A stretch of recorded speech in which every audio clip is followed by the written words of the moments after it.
Hotep, everybody. This is Michael Imhotep, founder of the African History Network, host of the African History Network show. It is Saturday, June 1st, 2024, and we are live, and I wanted to come on for a few minutes and invite you to join me at our online school for our multi-week online history course that I teach called Ancient Kemet, the Moors, and the Maafa, Understanding the Transatlantic Slave Trade, what they didn't teach you in school. We have another class session that we have starting today in a few minutes. And we deal with thousands of years of history and what leads up to the transatlantic slave trade taking place. I do a PowerPoint presentation. We have book references, articles, video clips. And we deal with thousands of years of history. And we look at chronologically what leads to the transatlantic slave trade taking place and what's the impact of it. Okay, there are 15 different books that we reference, 200 slides, over 200 slides that I put together. Some of the things we look at are the impact of Juneteenth and how a lot of Americans don't understand Juneteenth and the significance of it, but also the fact that slavery didn't end on June 19th, 1865. And I've done extensive presentations on that. I'll be speaking at some Juneteenth presentations here in the Detroit area.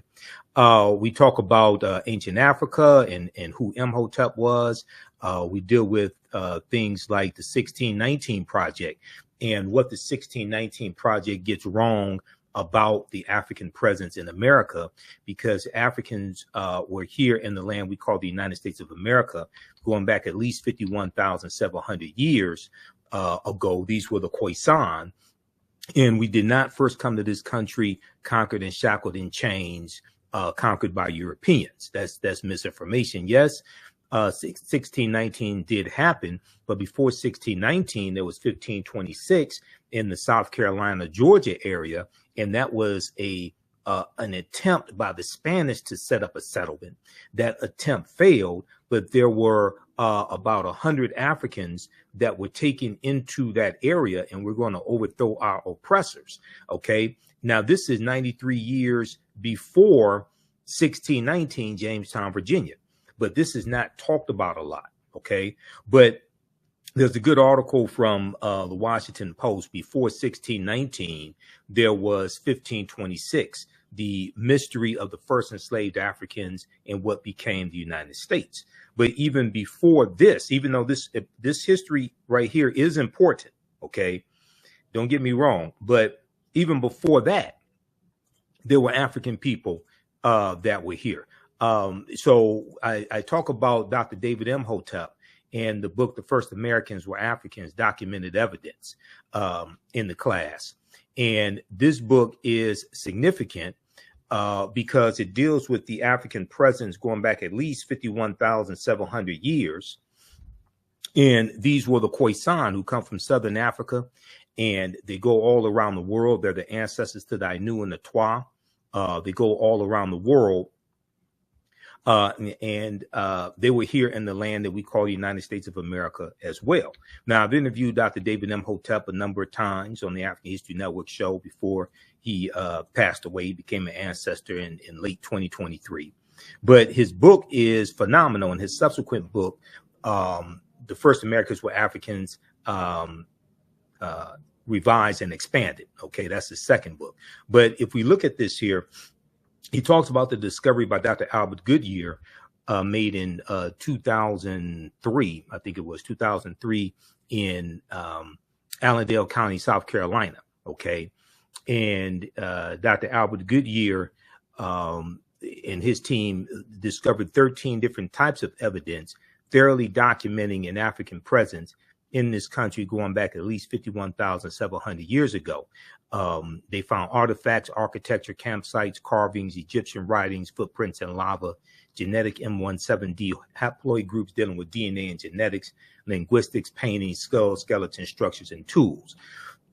His book is backed up by 713 footnotes, as well as, it was 2004, 713 footnotes, as well as 7 peer-reviewed articles as well. Now, a lot of people try to invalidate this evidence and this research because they want to operate based upon the Clovis culture theory, and that the first humans that came to this land that we call the United States of America were Native Americans, and it's the Clovis culture discovery in New Mexico. And that dates back somewhere around 15,000 years ago. Okay, somewhere around 13,000, 14,000 BC or so.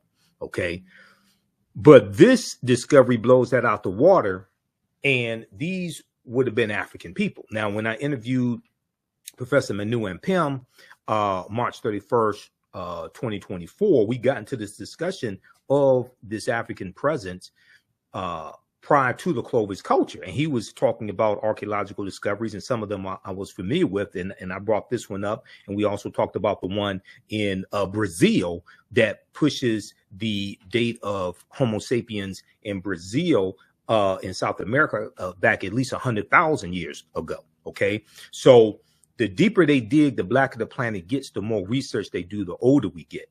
So before we can start talking about the transatlantic slave trade, you know, to understand the existence of something, you must first understand the pre-existence of existence, right? And we have to go back thousands of years. We have to deal with the Khoisan. We have to deal with the Nile Valley region of Africa and African people going up the Nile River. Kemet benefited, ancient Kemet, ancient Egypt benefited from the history of Nubia or Ta-Nehisi, which is the mother of ancient Kemet, as well as Abyssinia or Ethiopia, which is the grandmother. Africans migrate from the Nile Valley region into Central Africa, into West Africa.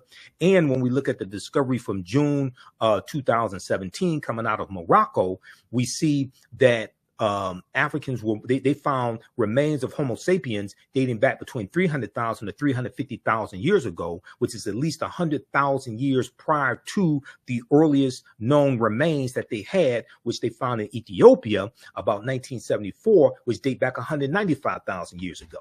So as more archaeological discoveries come out, what they're finding is that all of this is much older than they originally thought. And Africans were migrating out of the Nile Valley region of Africa much earlier than they thought as well. Okay, so one of the things that we look at in the class are archaeological discoveries, so we can properly frame this conversation. Okay, you can't start the history with African people already in slavery, shackled in chains, being dehumanized, being raped and things like this. You can't start there. We have to go back, and we're dealing with a history before Europeans even come into existence. We're dealing with a history before Europeans even come into existence. Now, these are two Khoisan sisters right here. And you can, this excerpt comes from, deals with a study from Science, that was published in Science magazine, October 2012. It was a genetic study that found that the Khoisan in Southern Africa are the oldest ethnic group of modern humans, with their ancestral line originating about 100,000 years ago. Now, this is before Europeans come into existence, before Native Americans come into existence. The Khoisan, formerly called by the derogatory term Bushmen, are genetically unique, and no other currently known population had separated so early from our common modern human ancestor, according to the report. Okay, now you can, if you like this type of information, visit our website, AfricanHistoryNetwork.com, AfricanHistoryNetwork.com. You can register for this full online course, and it's 10 multi-week sessions. Okay, and we have a few more sessions left. Now, we do the sessions live. All the sessions are archived and recorded.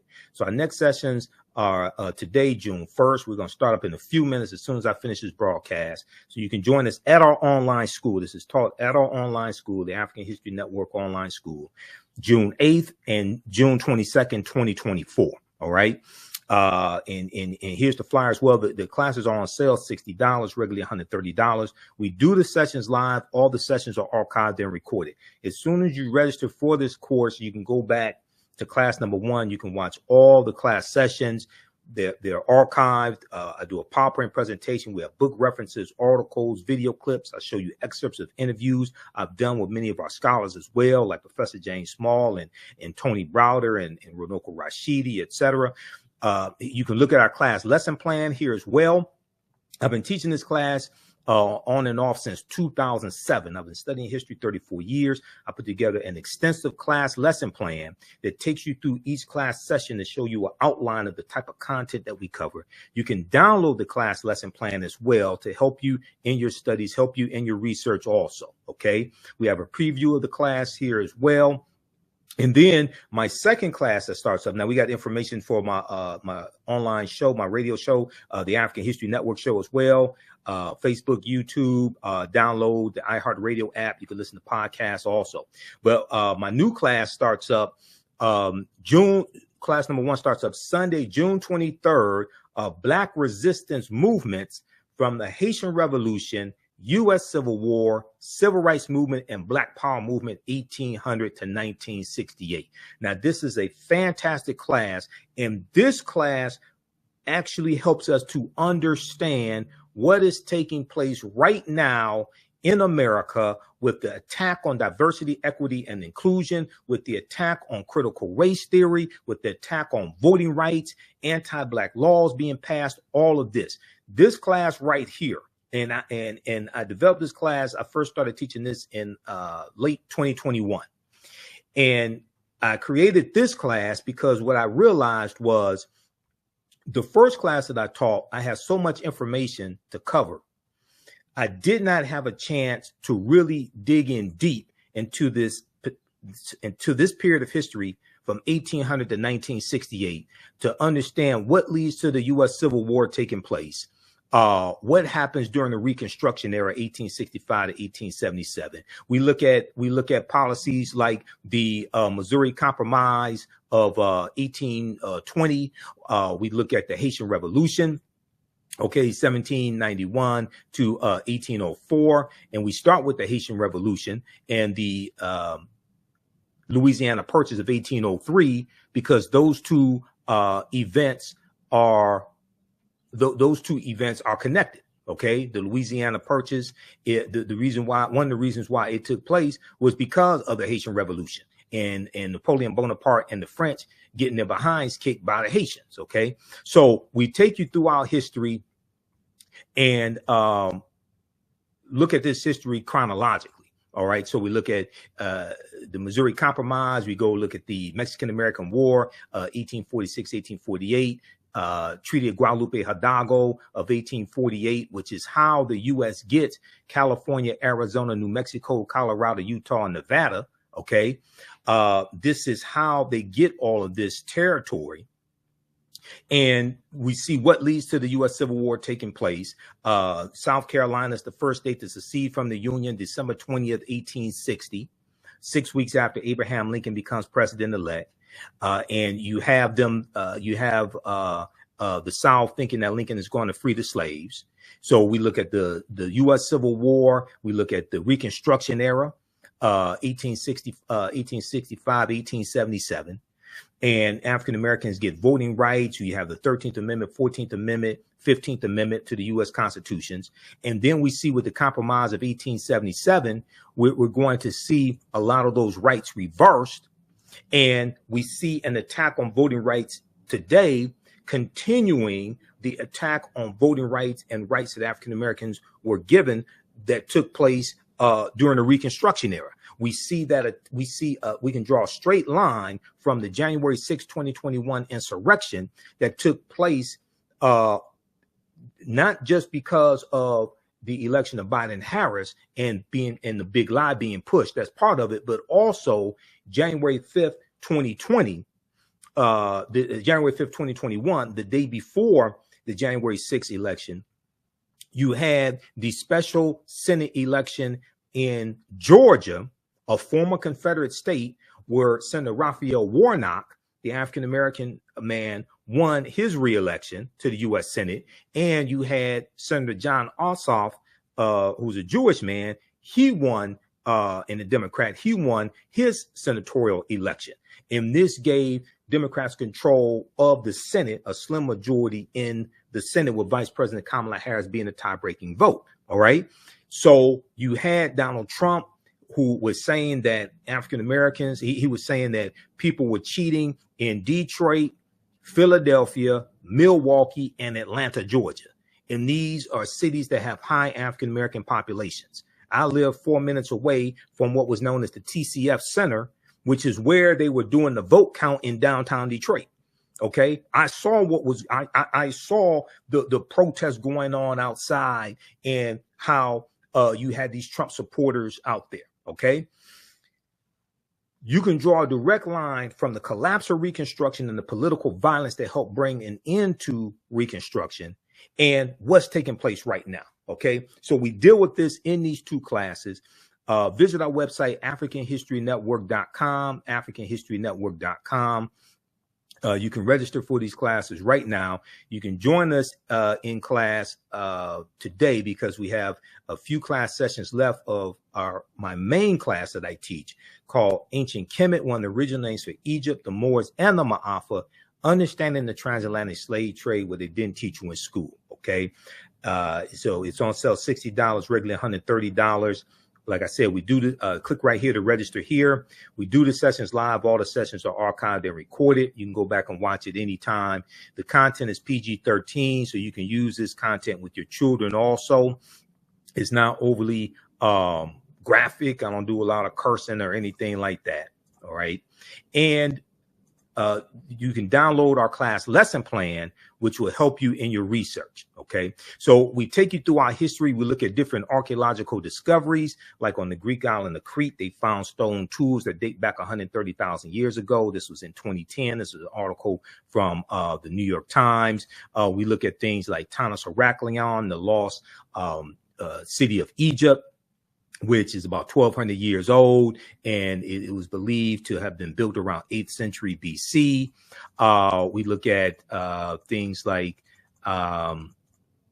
look at cooperative economics, which comes out of African culture, comes out of African history. And we look at information from Dr. Jessica Gordon Nemhard, who wrote the book Collective Courage, that talks about the history of economic empowerment and us using the cooperatives, even going back to slavery, like the Free African Society in 1787, the Free African Union in 1780, things like the Colored Merchants Association in 1928. We have a deep, rich history of cooperative economics, okay, and economic empowerment. And these are principles that we brought with us from Africa, okay. And then we will go and continue to look at archaeological discoveries like this one here. This is the one I mentioned, dealing with Morocco. We're older than we thought. New find pushes human origin back 100,000 years. Now, this is a good article from NBCnews.com that talks about Homo sapiens, remains of Homo sapiens being found in Morocco that date back 300,000 to 350,000 years ago. Okay, so we'll take you through different archaeological discoveries. Then we'll look at ancient civilizations. Whether we talk about ancient Kemet, whether we talk about Nubia or Ta-Nehisi. We'll look at, we'll talk about the Olmec civilization as well. And Dr. David Imhotep talks about the Olmecs in the First Americans were Africans documented evidence. And he talks about the ancient Egyptian Mandinka Olmec connection. And he deals with how the Olmecs were a mixture of these three. It was an intermixing of these three that give you the Olmecs. Okay. We'll talk about the Freemasonry in Egypt of the West and how ancient Africa influences the United States. How the layout of Washington, D.C. is based upon an ancient African is based upon the layout of ancient Egypt. Number one, how the Washington Monument is a ancient African symbol called a Tekken, or Tekkenu for plural, which comes from the story of Asar, Aset, and Heru, who the Greeks called Osiris, Isis, and Horus. And you see there were about 1,200 Tekkenu in ancient Kemet. Today, they're less than 12. They've been taken to other parts of the world as well, some of them like London, England, New York City, and Paris, France. There's a good article from face-to-faceafrica.com called Cleopatra's Needle, how 3 ancient Egyptian obelisks ended up in New York City, London, and Paris. Okay, face-to-faceafrica.com. And this deals with Asar, Aset, and Heru, who the Greeks called Osiris, Isis, and Horus. When you look at the Black Madonna and Child, okay, the Black Madonna and Child comes from that story of the trilogy, okay, ancient Asar, Aset, and Heru. And we see our stories told over and over again over thousands of years, adapted to various people's cultures. All right. When we look at Freemasonry, we see the teachings from the ancient Egyptian mystery system or ancient Kemetic mystery system that are going to be taken into Europe by the Africans known as the Moors. And then those teachings are going to go underground after the Knights Templar are disbanded. And then they're going to resurface as the Yorkshire Rites of the Freemasons and other groups of Freemasons. And we know that 50 of the 56 signers of the Declaration of Independence were Freemasons. So, and we know George Washington was a Freemason as well. The word Mason is derived from the Latin words mass and sun. Mason means child of light and expresses the desire to pursue light, which is a metaphor for the sun, which symbolizes knowledge. The term child of light or sons and daughters of light was first used to identify students who had completed 42 years of study in the temples of ancient Kemet. Many Masonic temples were modeled after the temples of ancient Kemet, places where light or knowledge was imparted in a series of steps or degrees. Now, if you read Egypt on the Potomac by Tony Browder, pages 18 and 32, this is one of the books we use in the class.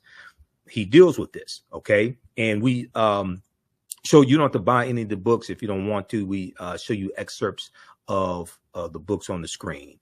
But we look at information like this, take you throughout history, and we see the influence on America from ancient Africa, all right? We look at things like why is Christmas celebrated on December 25th and how that's related to the winter solstice, how that's all dealing with astronomy, okay? And then we'll go through and one of the things we look at is the movie, the African influence in the movie Black Panther, which is a deep movie on multiple levels. I've done extensive research on the film Black Panther, okay? And the language spoken in the film Black Panther is isiXhosa, which is a Bantu language. Wakanda is a real word. Wakanda comes from the Sioux Indian language and Omaha Ponca language, and means possesses secret powers, but it's also an Osage word as well. We know is also Kikongo also, because we know Kanda means family in Kikongo. So it's a Kikongo word as well, which is a Bantu language. We know in Wisconsin, there is a Wakanda water park that's been there for decades. I went and did extensive research to prepare to be able to do my presentations on the film Black Panther. Okay. So the film Black Panther is deep on multiple levels. But we'll go through and look at civilizations like Carthage, in Northern Africa, in where Tunisia is, and we'll talk about Hannibal Barca and the Battle of Cannae in 216 BC, fighting against the Romans, and then we'll look at the history, some of the history of the Moors, and the Moors going into Europe in 711 AD, settling in the lower Spain, or what was called the Iberian Peninsula then, and the Moors referred to it as Al-Andalus. Al-Andalus, which basically means to walk in the spiritual path or walk in the spiritual light. One of the books that we look at in the class and cite excerpts from is Golden Age of the Moor, edited by Dr. Ivy Van Sertima, which is one of the best books dealing with the history of the Moors. Okay, so we'll go through and look at this history and talk about people like General Tariq ibn Ziyad, who invades the Iberian Peninsula 711 AD. And this is when the Moors go in. They do a reconnaissance mission in 710 AD. They go in 711 AD, and they're fighting against the Vandals and the Visigoths. Okay, one of the things that a lot of people don't know is on the Greek island of the French island of Corsica, and these Italian island of Sardinia, they have African Moors heads on their national flags because the Moors were in those areas. They were defeated, but it took a monumental effort to defeat them. Okay. And this is why those African Moors heads are on those flags. We'll talk about people like Mansa Musa, and we'll deal with the three great African civilizations, Ghana, Songhai, and Mali. Mansa Musa was the richest man in the world, who also is similar to T'Challa, who's the richest, T'Challa, the Black Panther, who's the richest man in the Marvel comic universe. There was a good article from history.com, the official website of the History Channel, called "This 14th Century African Emperor Remains the Richest Person in History." This is from March 19th, 2018, the month after the film Black Panther came out. And this is Europeans admitting this history. Okay, they say in the vast fictional universe of Marvel Comics, T'Challa, better known as Black Panther, is not only king of Wakanda, he's also the richest superhero of them all. And although today's fight for the title of wealthiest person alive involves a tug of war between billionaire CEOs, the wealthiest person in history, Mansa Musa, has more in common with Marvel's first black superhero.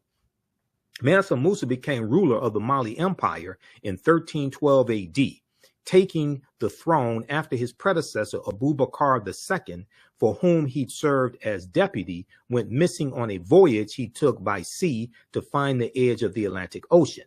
Mansa Musa's rule came at a time. Now, this is so important right here, what they're saying, this paragraph. Mansa Musa's rule came at a time when European nations were struggling due to ravaging civil wars and a lack of resources, because they're dealing with that. But then in 1347 AD, the Black Death, the bubonic plague, hits Europe.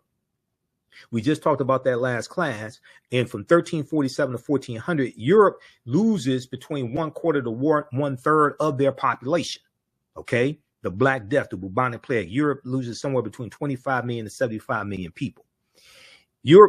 Mansa Musa's rule came at a time when European nations were struggling due to raging civil wars and a lack of resources.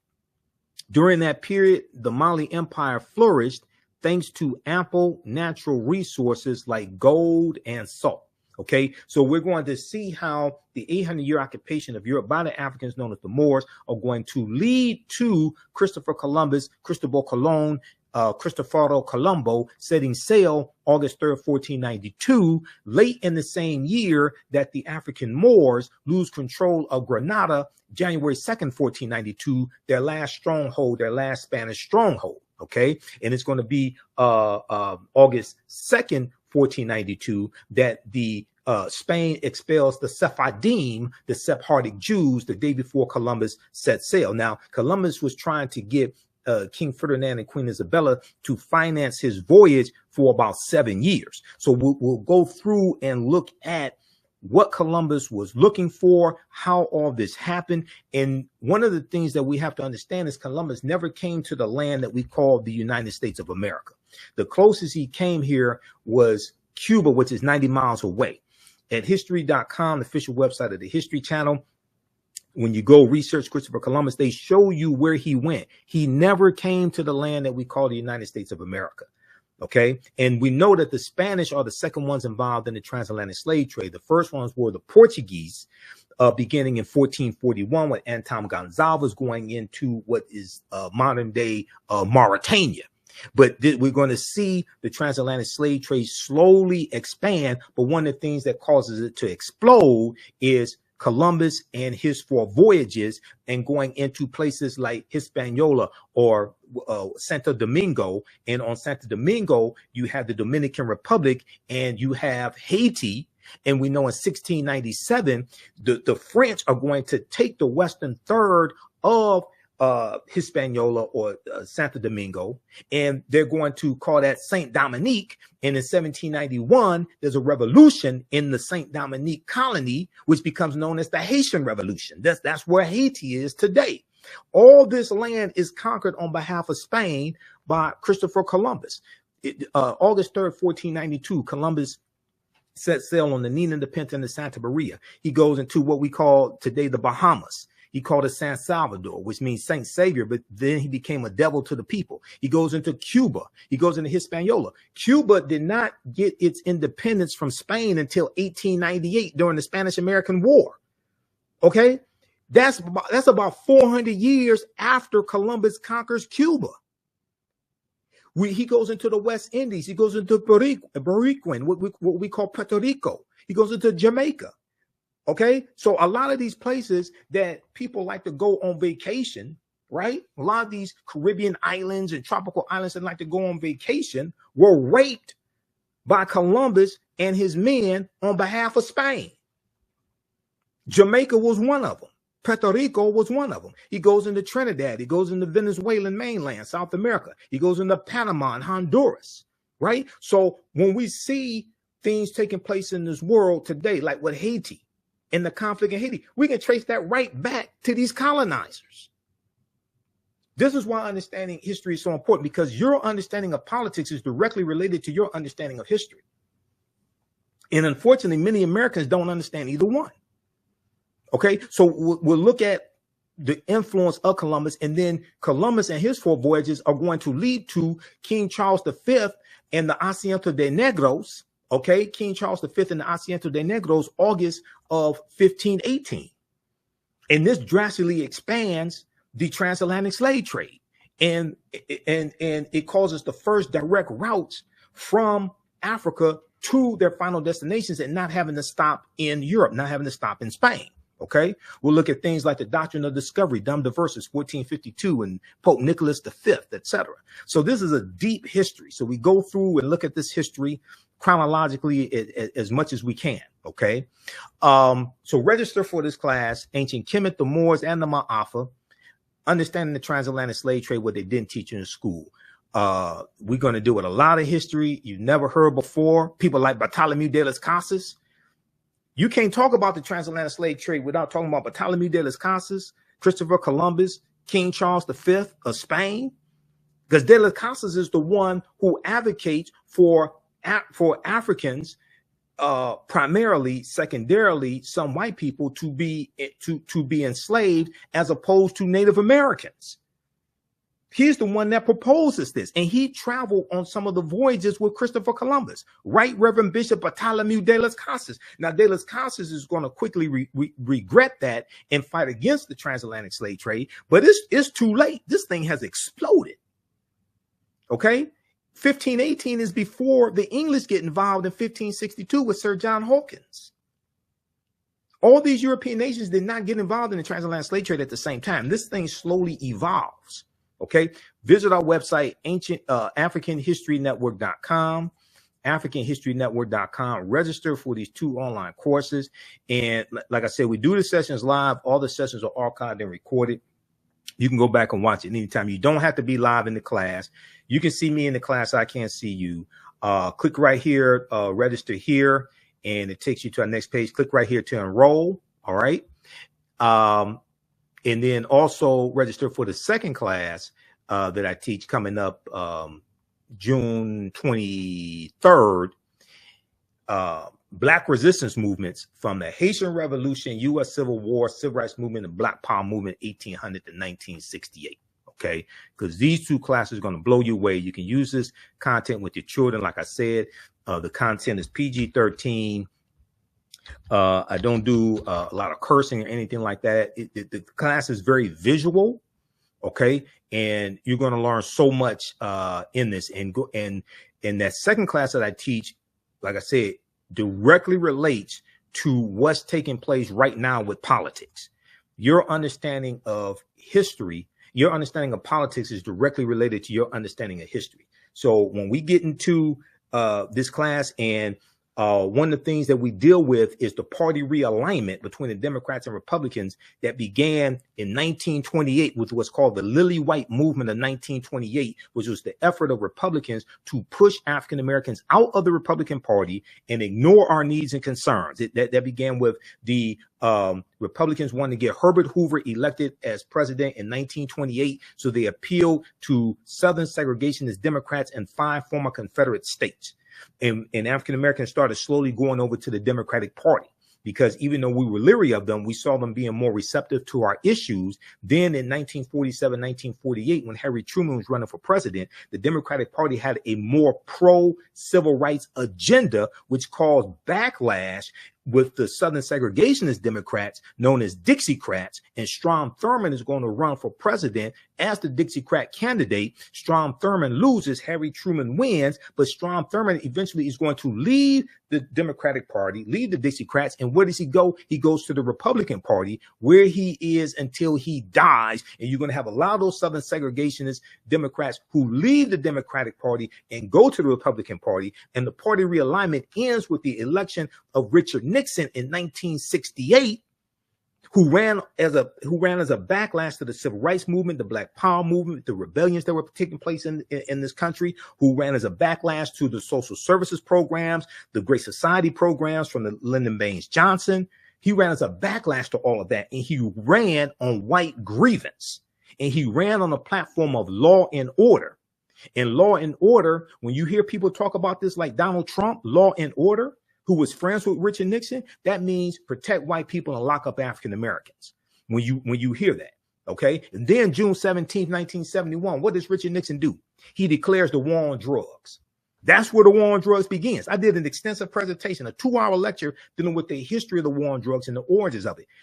That goes back to June 17th, 1971, where Richard Nixon, after he wins the election in 1968, after he lost the presidential election in 1960, to John F. Kennedy, and Nixon ran on this backlash. Ronald Reagan, 1980, wins on a backlash against African Americans.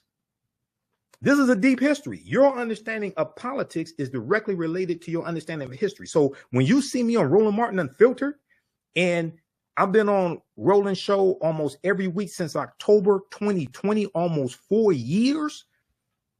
The reason why I can talk about politics is because I understand history.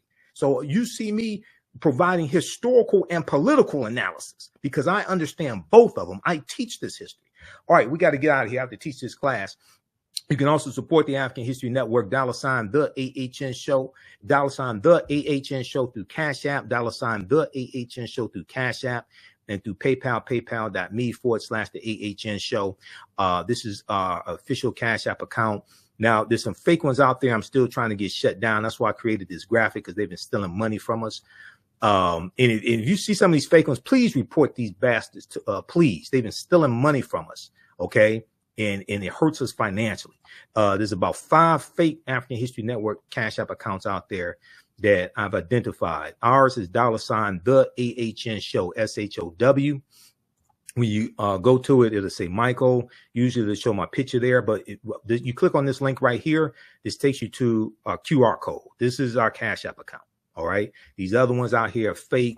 They've been stealing money from us. They may be white supremacists, or they may be black social media disinformation agents that hate black people also, because you got some of those fake ass people out here as well. And this is our link for PayPal also, paypal.me/the AHN show. All right. You can join me in class, register for this class at our website, AfricanHistoryNetwork.com. I got to jump off here. I got to teach this class now. Remember, right now is correct wrong behavior. It's not over till we win. Wakanda forever. And we'll talk to you next time. Peace.